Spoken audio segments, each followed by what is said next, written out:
you do have one guy who, yeah, he's smaller, but he's a top fighter. He can punch, and he's fighting a guy who's not a top pro fighter, who's bigger. I can see Tank just outboxing him and making it real easy. Tank Davis is a violent human being. He's a savage. And he didn't feel in his element. It's a real thing. It's a real thing. If you're from the hood, you will know. One boxing pros reveal that Jake Paul has no real chance of surviving against Gervonta Davis. Shakur Stevenson explains that despite Jake's huge size advantage, it won't help him beat Tank. He believes Tank's superior skill and experience will dominate the fight. Shakur predicts that Tank won't aim for a knockout since Jake is too big to drop easily, but will outbox him completely and win by decision. Difference between these two guys. I mean, size will play some part of the fight, but if I'm thinking like I'm Tank, I'm probably just going to go out there and try to outbox him and use my knowledge and IQ against him. So I can see Tank just outboxing him and making it real easy. Is there any way any realistic or legitimate way in your mind you could see Jake Paul winning a fight against Tank? No. No way. Nope. Not a lot of people have talked about Jake and said he's got good power. Not even and I get anything could technically happen, but you don't even see a realistic shot where he could land one big punch and Tank being so much smaller, he just can't handle the power.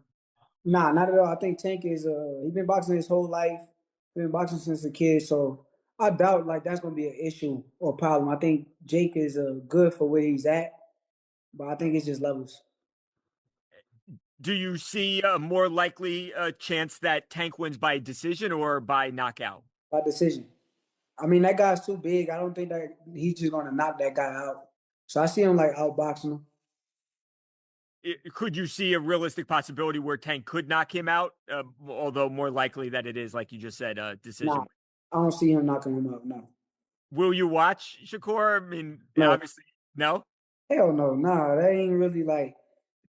I mean, like I said, here's the thing. Like, I got two sides of me when it comes down to I got a business side, then I got a competitor side. And from the competitive aspect, it don't excite me for me to be like, okay, I want to watch it. Showbiz. The adult explains that Tank has already proven his ability to handle taller and bigger opponents such as Ryan Garcia. He reminds people that Ryan was not only taller but also faster and explosive, yet Tank still found his rhythm and defeated him decisively. The YouTuber and analyst believes that if Tank could close the distance against Ryan, who had real boxing experience, then Jake Paul will be no different. Jake's size may be an advantage on paper, but Chiz insists that boxing is about distance control, timing, and ring IQ, all areas where Tank excels. He believes Tank has mastered the art of reading movement and setting traps, and once Jake steps into the ring with him, those skills will surface quickly. Emotionally, see if he's rattled. See, when it's all said and done, the whole talking shit goes out the window. Jake's scared. And let me tell you this, too. I looked at that, I'm sizing them up. I'm looking at Tank and Jake, and I'm looking at them. Tank can reach him, too. He reached Ryan Garcia. He reached Mario Barrios. I was like, he ain't going to be able to reach him.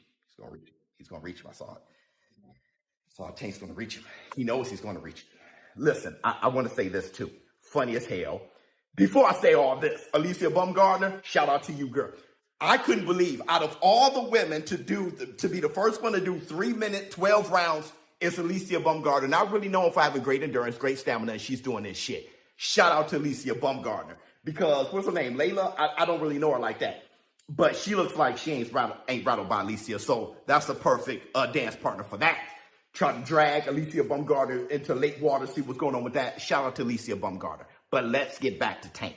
First of all, Tank knows what he's doing. Tank Davis, he said, he was just making all these implications that it's going to be scripted. When he said, you're paying me, and then he was like, yo, you're going to have to give me extra. And then he said that this is scripted. At the end of the day, I gave this little guy an opportunity. He should be thanking me. I'm paying him. I'm his boss. He reports to me, and I'm going to fucking son him on November 14th. So fuck you, little man. You paying me? Are you paying me? Yeah. 100%? 100%. Facts? Correct. Yes? Correct? Correct. I'm your daddy.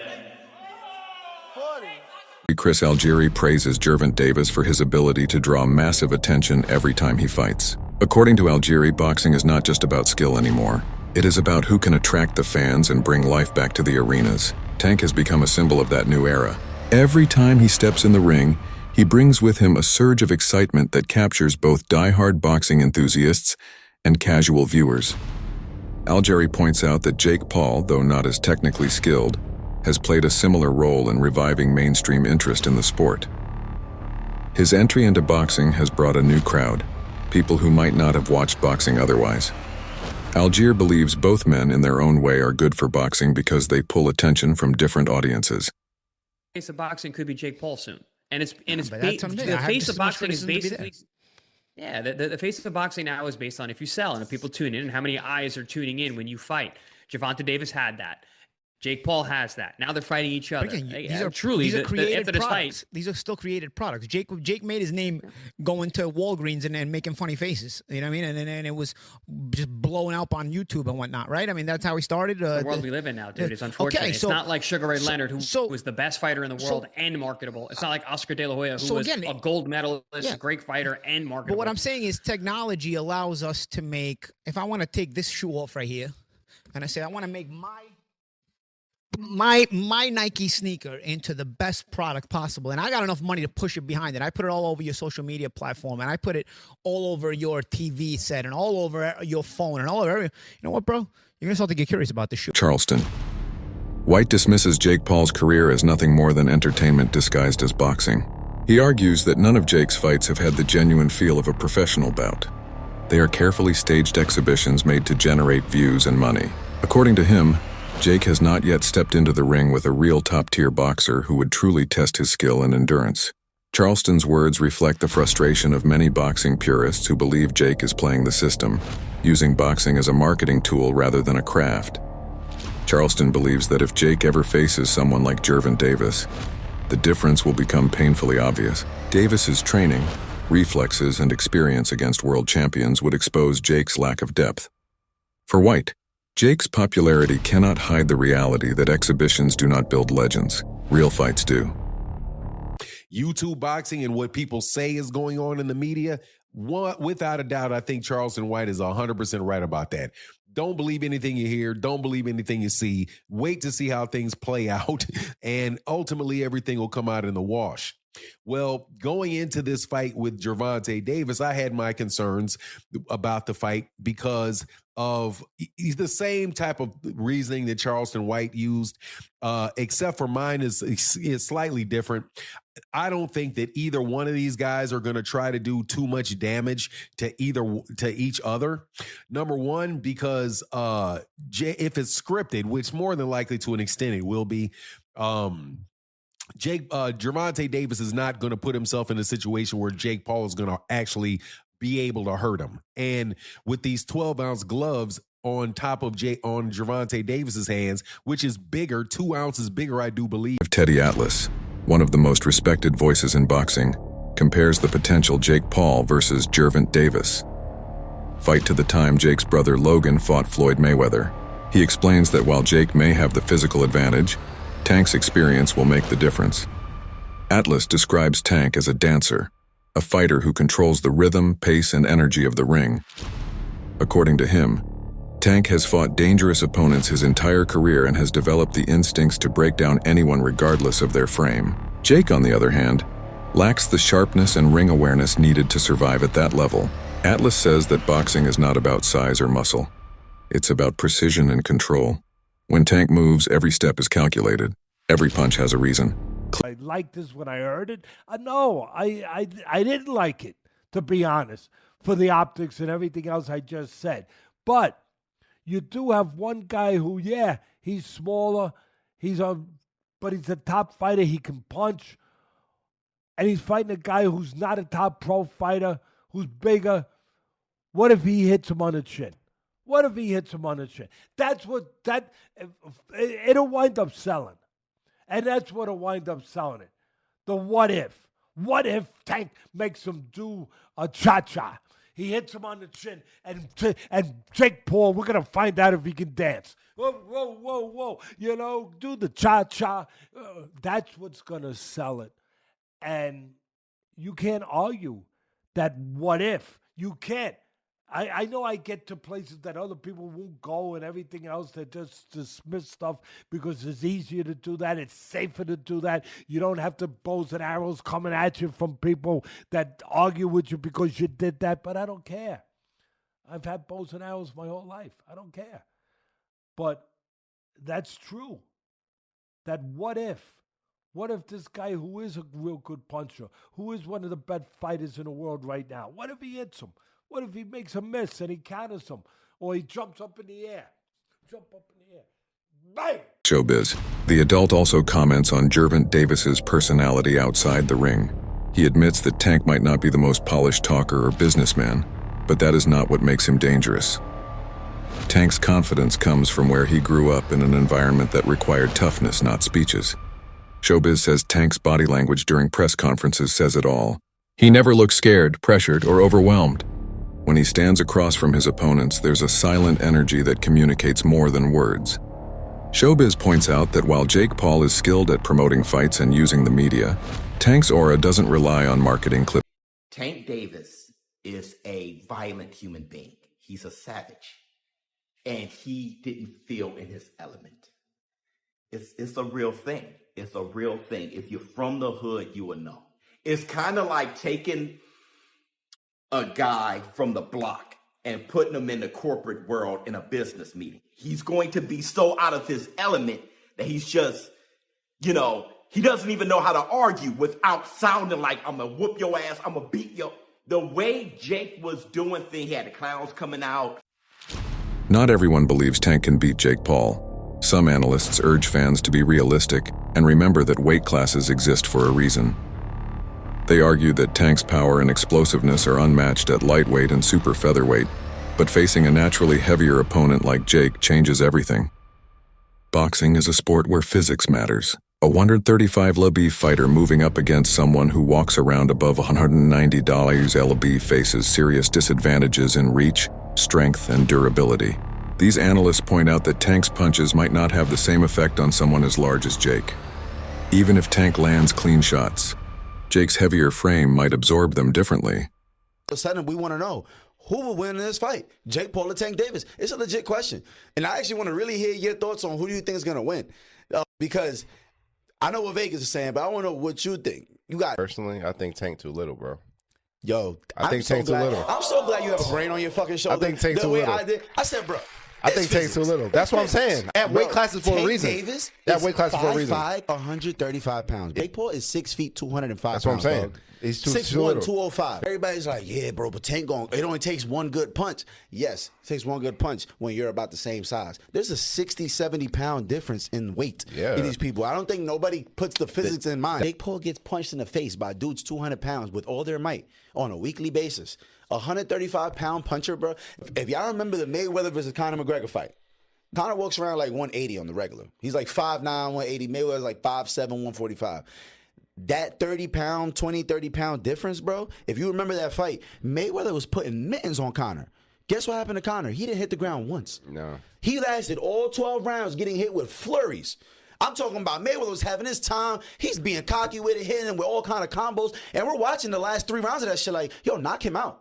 And you know what? He could not knock him out because Conor gets punched by people that are 170, 180 pounds on a regular. And just that 20, 30-pound difference, it was like impossible for him to do anything. And that's exactly what I feel like is going to happen versus Jake and Tank. Despite all the skepticism, many fans find Jake Paul's involvement in boxing entertaining.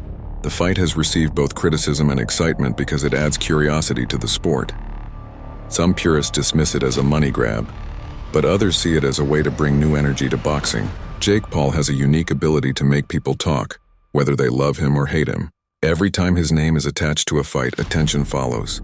Viewers tune in not only to see him win, but also to see if he will finally lose. That unpredictability makes boxing feel alive again. Even traditional fans admit that Jake's presence adds drama that boxing has lacked for years. The sport thrives on rivalries and big personalities, and Jake gives that spark even if his skills are still developing. A lot of people said, this is bad for boxing, this is bad for boxing. Mate, calm down, calm down. Honestly, I'm not a big fan of him, but he's bringing a lot of eyes to boxing. A lot of eyes to boxing. He's doing great for boxing. I don't care what everyone thinks. The weight difference is mad though. Lightweight to God knows cruiserweight or whatever the hell he is. Oh, Gervonta might get thumped up, you know. Hey, if he gets bashed up, I can never go on TikTok live again. The TikTok warriors are going to give me a hard time. They're going to say Jake Paul's undisputed. Oh my God, he's the best thing since sliced bread. British boxer Dave Allen offered a more balanced take on the matchup. He admits he never liked Jake Paul's fights against Mike Tyson or Julio Cesar Chavez Jr. because they felt like publicity stunts. However, he believes the Gervonta Davis fight might be different. Allen says as long as no one gets seriously hurt, it is fine because it is an exhibition that entertains the fans. He acknowledges that while Jake may not be a world-class boxer, his fights create conversations that benefit the sport. People want to see how far Jake can go and how Tank handles someone so much larger. In an exhibition. Thing with Jake Paul, I think he's a good area title level fighter, and that's a good level. Like, and you can be proud of it. Do you know what I mean? Like, it's good, but. And when the Mike Tyson fight, I didn't like. The Chavez fight was just farcical because he's 10, 11 years past his best, up 6 weight divisions. But less of a problem because Chavez wasn't in his 50s. Fighting the MMA guys, again, he's fighting people that don't do the same, that they're not even in the same sport. But while they're a bit older, they're still not in the 50s, so all that stuff. I won't really watch any of it. I think I've watched one fight against Tommy Fury, the only professional boxer in and around his prime years, and he got beat. But I think his area title level. I think he works really hard. I think he trains hard, and I don't think he's a bad fighter at all. I don't think he's a good fighter, but he's not a bad fighter. For his experience, he's not bad at all. But Gervonta Davis is a lightweight. So, by all means, if they make a few quid and nobody gets hurt, then great. But I certainly wouldn't be paying a penny to watch it. I think it's just absolutely ridiculous, farcical. Who wants to watch an exhibition? Gervonta Davis is in his prime years. Why is he wasting his time? Why is he having a rematch with the fella he got a draw with? Why is he not fighting? This fight did not appear overnight. According to reports, Gervonta Davis had mentioned Jake Paul multiple times over the years, teasing a future clash. Fans had been curious to see if it would ever happen, and now the talks have turned real. Both sides have exchanged words online, hinting at their desire to settle things in the ring. Tank has always been confident that he can expose Jake's weaknesses, while Jake views the match as another opportunity to prove he belongs among real boxers. What I'm saying, Tank Davis versus Jake Paul. I don't buy it for a second, but apparently they were in negotiations to have this fight happen if Tank Davis beat his previous opponent, which obviously ended in a draw. Which means he's obviously going to go and rematch Lamont Roach in his next fight. But come on, Tank Davis versus Jake Paul. Jake Paul is a cruiserweight / heavyweight. Tank Davis is a lightweight. This is Jake Paul's mindset. Okay, I'll fight a legit professional boxer. OAP. I'll fight a legitimate professional boxer who's his age, loses. Okay, I'll fight another professional boxer who's half his weight.